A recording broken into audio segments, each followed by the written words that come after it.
Well, it is that time of the day, and welcome to Legit FM 106.5. My name is Ashley Kendi Marcelina, and this is the Morning Bazaar Show where we talk about everything and anything that you need to know about your body. For this week's episode, we are still on the topic of sexual reproductive health, and we had a chance to actually talk to a few students, and this is what they had to say in regards to what they think or what they know in regards to sexual and reproductive health. What do you understand by the term sexual reproductive health? Sexual education, I would term it as the assertiveness or the training we get from our teachers or our peers or the counselors from our schools, from our churches, to all these places, seminars and workshops.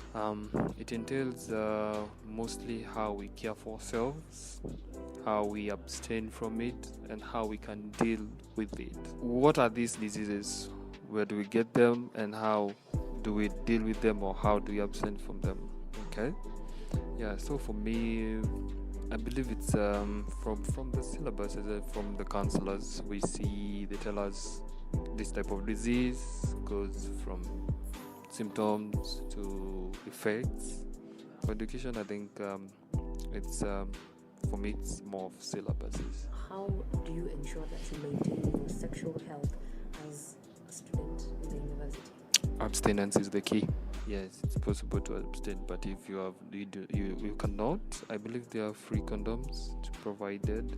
You can definitely do tests, especially at this moment. Technology has allowed us to have self-testing kits, so I think that goes, because HIV is the most feared disease, sexually transmitted disease, right?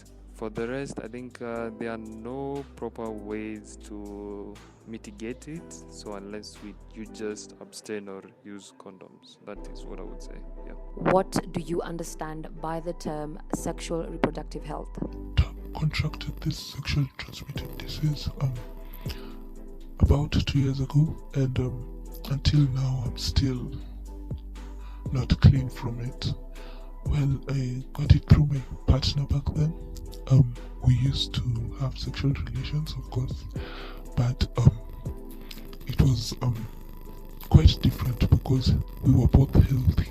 I remember we tested for the STIs and HIV, and I still don't understand how I got the STIs.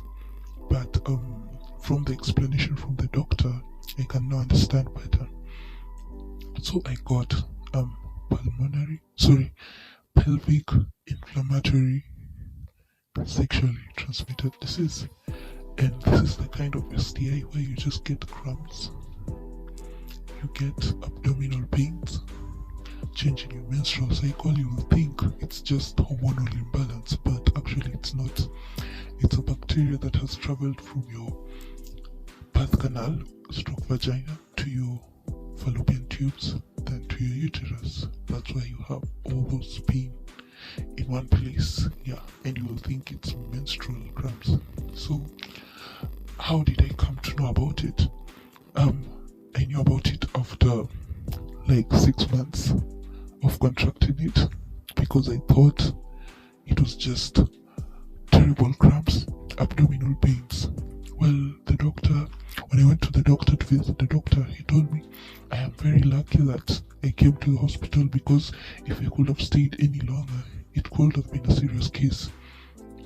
But I thank God that I went to the doctor. He told me that for the male, they are carriers, but for females, they are more of the people who are affected, because no man can get cramping in uterus because they don't have uterus.